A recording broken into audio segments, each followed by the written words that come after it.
हम आपकी पाठ्य पुस्तक गणित से संख्याओं के बारे में कुछ जानकारी प्राप्त करेंगे। संख्या बच्चों,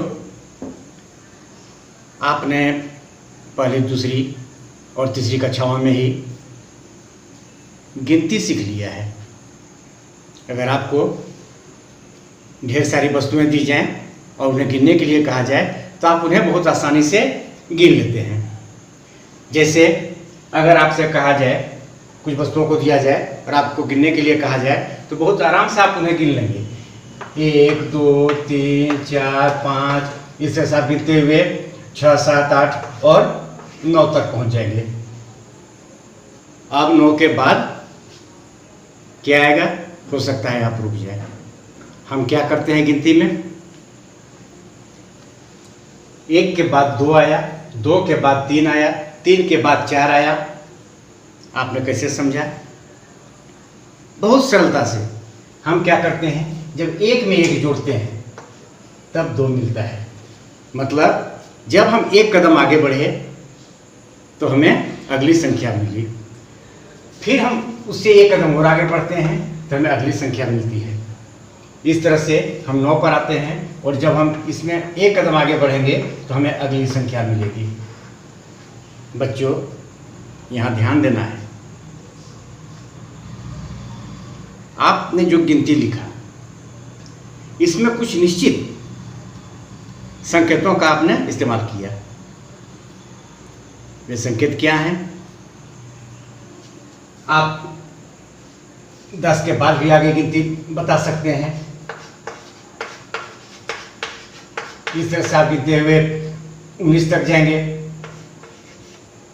19 में फिर आप 1 जोड़ेंगे, अगली संख्या हमें मिल जाएगी। फिर इस तरह गिनते हुए आप आगे बढ़ेंगे। तो हम देख रहे हैं कि कोई भी संख्या हम लिख रहे हैं तो उसमें कुछ निश्चित संकेतों का उपयोग कर रहे हैं। ये संकेत हैं 1 से लेकर 9 तक। 1 से 9, 1 2 3 4 5 6 7 8 9 और 0। इन्हीं संकेतों की सहायता से हम सभी संख्याओं को लिखते हैं और इन संकेतों को हम अंक कहते हैं। क्या कह के पुकारते हैं? अंक। तो अभी जो हमने गिनती लिखा 1 से 9 तक, 1 से लेकर 9 तक हमने लिखा और फिर 9 के से हम एक कदम आगे बढ़े तो हमें अगली संख्या क्या मिली? 10। हम 9 से जब आगे बढ़े तो अगली संख्या हमें मिली 10। यहाँ देखना है बच्चों, हम देख रहे हैं कि 1 से 9 तक जो भी संख्याएं हैं उसमें मात्र 1 अंक है और जब जो ही हम 9 से आगे बढ़े तो उसमें 2 अंकों का इस्तेमाल किया गया है। यहाँ पर आगे हम बढ़े हैं, हम अगर एक कदम पीछे आते हैं तो हम 9 पर आ जाते हैं। अगली संख्या और पिछली संख्या, इसे आपको ध्यान में रखना है। जब अगली संख्या पर हम जाते हैं तो वह परवर्ती कहलाती है और जब पिछली संख्या पर हम जाते हैं तो वह पूर्ववर्ती कहलाती है।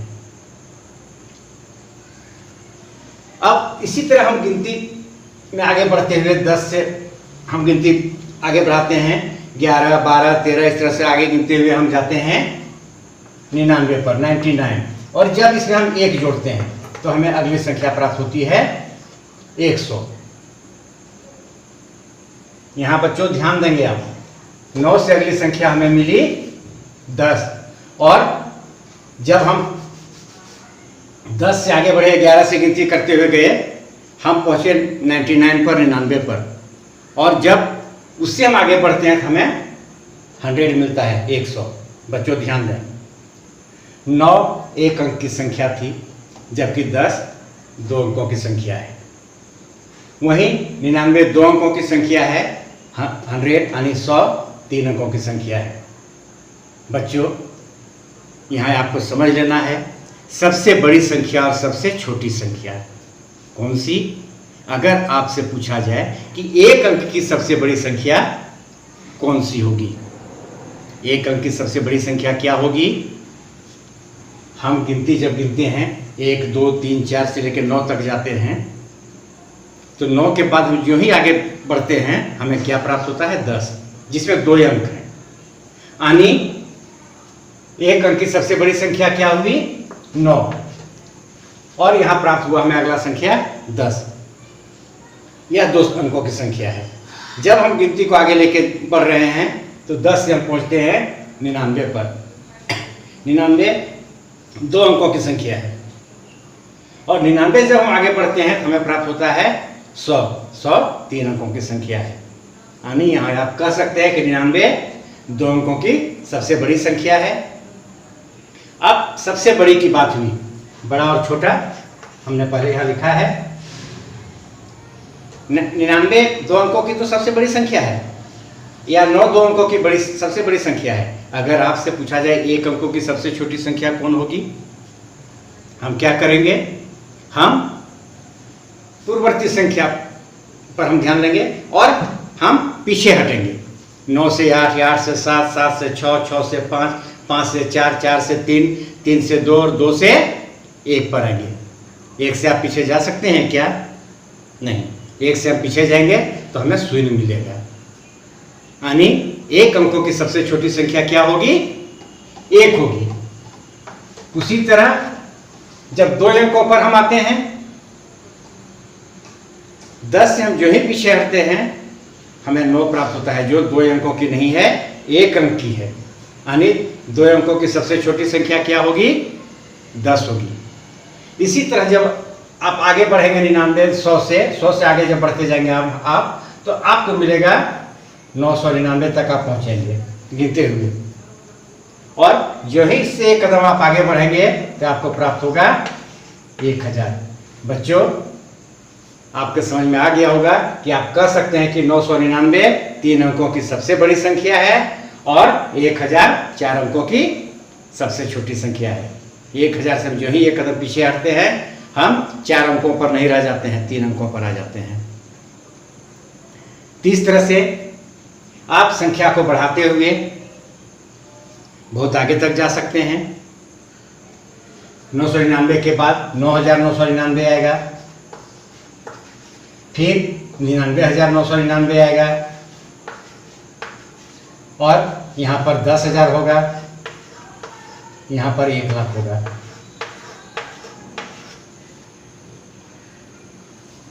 एक लाख क्या है? आप गिन लें, 1 2 3 4 5 6 अंकों की सबसे छोटी संख्या क्या होगी? 1 लाख हो गया। तो आपने सबसे बड़ा और सबसे छोटा को समझा। आरोही और अवरोही ये क्या है? अभी जो गिनती हम लिख रहे थे 1 2 3 4 5 6, हम यहाँ क्या देख रहे हैं कि हम धीरे धीरे आगे बढ़ रहे हैं। इसे हम क्या कहेंगे? आरोही क्रम कहेंगे, बढ़ता हुआ क्रम। यानी आगे आने वाली संख्या पिछली संख्या से बड़ी है। और जब हम गिनती को उल्टे क्रम में लिखते हैं, 5 4 3 2 1 इस तरह लिखते हैं, तो हम देखते हैं कि संख्या, हम जो जो गिनती में आगे बढ़ रहे हैं संख्या का मान छोटा हो रहा है, यानी संख्या का मान घट रहा है, जिसे हम कहते हैं अवरोही क्रम। बच्चों, अभी मैंने पढ़ा 9999 या 99,999, यह क्या है? इसे हम जानने के लिए हमें जानना पड़ेगा संख्याओं का स्थानीय मान। यह स्थानीय मान क्या है? हम कोई भी संख्या लिखते हैं, जैसे हमने 10 लिखा, पहले 1 लिखेंगे, या फिर हम 10 लिखते हैं, या 100 लिखते हैं, या 1000 लिखते हैं। इसे और रूप में भी हम लिख सकते हैं। यहाँ मान लीजिए हमने 8 लिखा, यहाँ पर हमने 75 लिखा है, यहाँ पर 445 लिखा, या यहाँ पर हमने 7674 लिखा। एक अंक की, 2 अंक की, 3 अंक की, 4 अंक की संख्या है। इसी तरह आगे हम लिख सकते हैं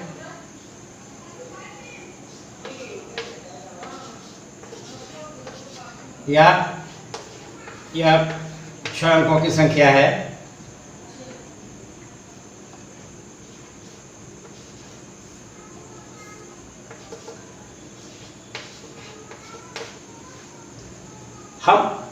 जब इन संख्याओं को पढ़ते हैं तो हमें इनके प्रत्येक स्थान के मान को जानना जरूरी होता है, तभी संख्याओं को हम पढ़ सकते हैं। यह स्थानीय मान क्या है? स्थानीय मान को जानने के लिए हमें संख्याओं को दाईं ओर से देखना पड़ता है। जो सबसे पहले स्थान में जो अंक है, जैसे यहाँ पर सिर्फ एक अंक है 8, या यहाँ पर 2 अंक है, तो पहला स्थान में क्या है? 5 है। इसके पहला स्थान में क्या है? 5 है। इसके पहला स्थान में 4 है। इसके पहला स्थान में 7 है। इसके पहला स्थान में 5 है। इन्हें हम इकाई कहते हैं। दूसरे स्थान में जो अंक आता है उसे हम दहाई कहते हैं। और जब संख्या को हम पढ़ते हैं तो इकाई और दहाई को एक साथ मिलाकर पढ़ते हैं। जैसे इस संख्या में ये दोनों को मिला के आप क्या पढ़ेंगे? आप आसानी से पढ़ लेंगे, 74 है। जब हम इसके तीसरे स्थान पर आते हैं उसे हम सैकड़ा कहते हैं और 100 कह के पुकारते हैं। जैसे इस संख्या को हम पढ़ेंगे तो यह सैकड़े का स्थान में है, इसे हम 400 बोलेंगे, और 4 और 5 को एक साथ, 4 और 5 मिलकर क्या होता है? 45, 445। जब चौथे स्थान पर हम आते हैं तो उसे हम 1000 कह के पुकारते हैं। बच्चों ध्यान रखेंगे, इकाई, दहाई, सैकड़ा, 1000। अब हम चौथे स्थान पर आए जिसे हम 1000 कह के पुकारते हैं। पढ़ने का तरीका क्या होगा? 1000 को हम अलग पढ़ेंगे, सैकड़े को अलग पढ़ेंगे और फिर इकाई दहाई को मिलाकर एक साथ पढ़ेंगे। यानी यह क्या पढ़ाएगा? 7674। यही स्थानीय मान है। अगर आपसे पूछा जाएगा कि इस संख्या में 6 का मान क्या है, आप देखेंगे कि 6 किस स्थान पर है। 6 इकाई दहाई सैकड़े के स्थान पर है, यानी 6 का मान क्या होगा? 600 के बराबर होगा। उसके बाद आता है 10,000।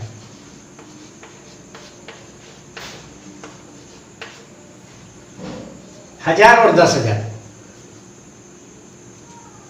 पढ़ने के क्रम में अगर संख्या 1000 तक की है तो हम सिर्फ 1000 को पढ़ते हैं, लेकिन संख्या अगर 10,000 तक की है तो इसे 1000 मान के हम एक साथ पढ़ते हैं। जैसे हमने इकाई दहाई को एक साथ पढ़ा था, उसी तरह से 1000 और 10,000 के स्थान को हम पढ़ने के क्रम में एक साथ पढ़ते हैं। या क्या पढ़ाए? हम क्या पढ़ेंगे? 15,987। फिर आता है लाख।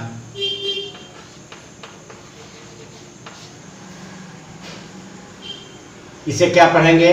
9,37,685। और इसे हम समझने के लिए क्या करते हैं? कोमा से अलग करते हैं। तो स्थानीय मान को आपने समझा होगा। इसी के आधार पर हम संख्याओं का विस्तार करते हैं। संख्याओं का विस्तार क्या है? इकाई के अनुसार संख्याओं को फैलाना, विस्तारित करना। कैसे हम विस्तारित करेंगे?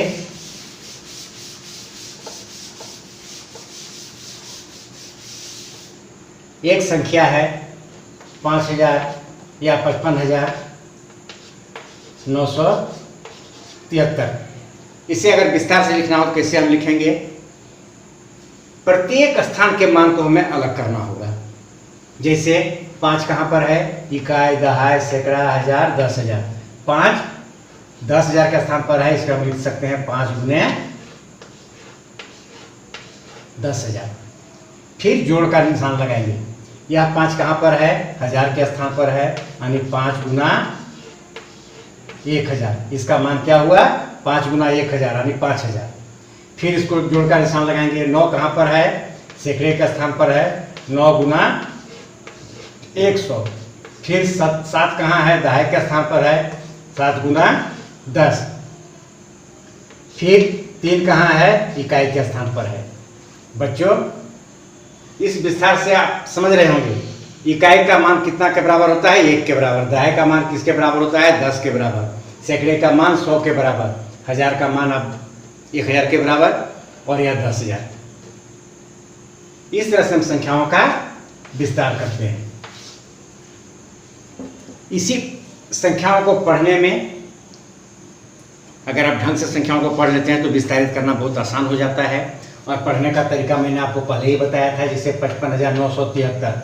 इसे जब शब्दों में आप लिखेंगे तो क्या लिखेंगे? 55,973।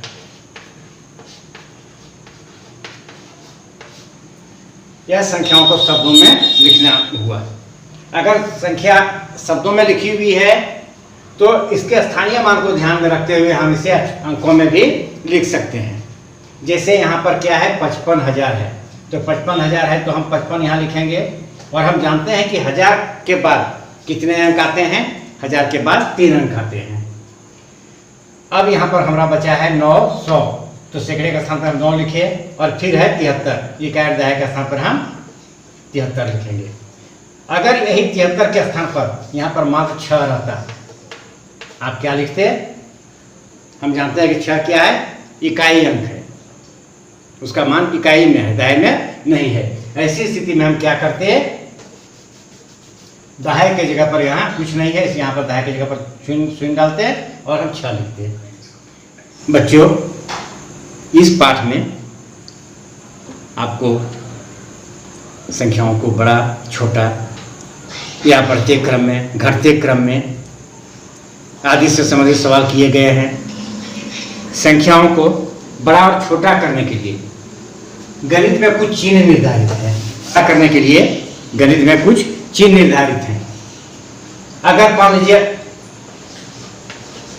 2 संख्याएं दी गई हैं और पूछा जाता है कि इनमें से कौन संख्या बड़ी है, तो जो संख्या बड़ी होगी यह चिन्ह दिखाएंगे। ध्यान रहे, जिधर की संख्या बड़ी होगी या खुला मुंह बड़ी संख्या की ओर होगा।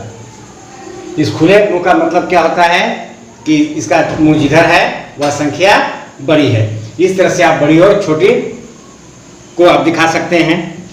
बढ़ते क्रम में लिखना, बढ़ते क्रम में लिखने के लिए या घटते क्रम में लिखने के लिए आपको संख्याओं को पहचानना पड़ेगा कि कौन संख्या बड़ी है और कौन संख्या छोटी है। जैसे अगर हम लेते हैं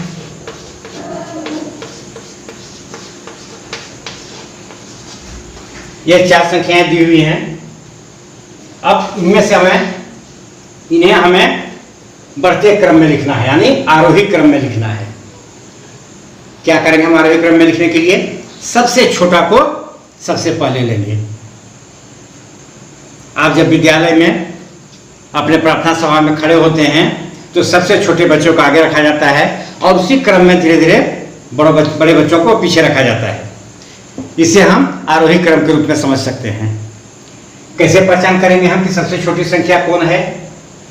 इसे पहचान करने के लिए हम दी हुई संख्याओं को देखेंगे कि संख्या सैकड़े तक की है या 1000 तक की है या 10,000 तक की है। हम यहाँ देख रहे हैं कि दी हुई संख्याएं सैकड़े तक की है।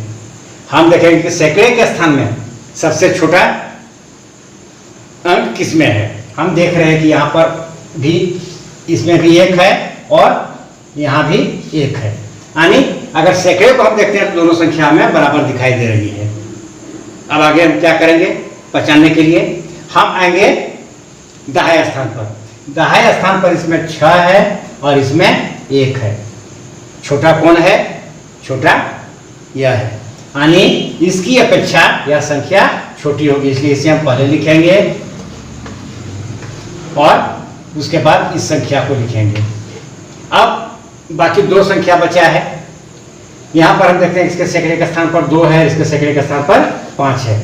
आप छोटा किसे कहेंगे? निश्चित रूप से 2 है या छोटा होगा, इसे हम रखेंगे और फिर शेष जो संख्या बच गई उसे रख देंगे। यह हमने सजा दिया है इसको आरोही क्रम में, यानी बढ़ते हुए क्रम में। अगर इसी को हमें घटते क्रम में लिखना हो तब क्या करेंगे? यहाँ हमने सबसे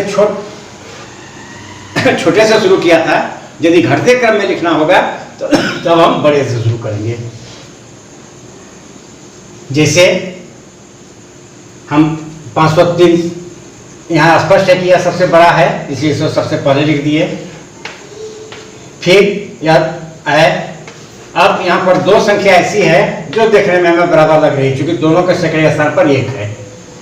तब हम आएंगे दाहिने स्थान पर, इसके दाहिने स्थान में 1 है, इसके दाहिने स्थान में 6 है।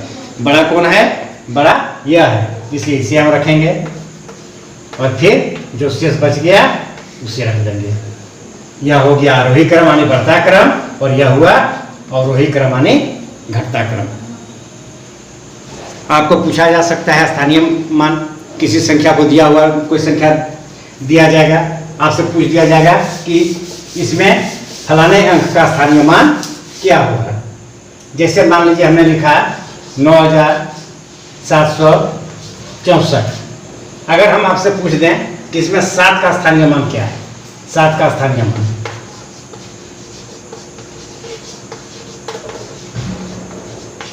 क्या होगा, हम देखेंगे कहां पर 7 है, इकाई दहाई सैकड़ा पर है, यानी 7 का मान क्या होगा, 7 गुना 100 बराबर 700। यह जो इकाई दहाई सैकड़ा है, इसे हम भारतीय संख्यांकन पद्धति कहते हैं। इसी के साथ एक अंतर्राष्ट्रीय संख्यांकन पद्धति भी है, उस पर भी हम अगले वीडियो में चर्चा करेंगे। भारतीय संख्यांकन पद्धति में इकाई से लेकर इकाई, सैकड़ा, हजार, लाख, करोड़, अरब, खरब, इस तरह से संख्या का मान आगे बढ़ता है। आपको इस वीडियो में उसका भी चार्ट दिया जाएगा, उसे भी ध्यान से देखेंगे और वीडियो की सहायता से अपने पाठ को हल करने का प्रयास करेंगे।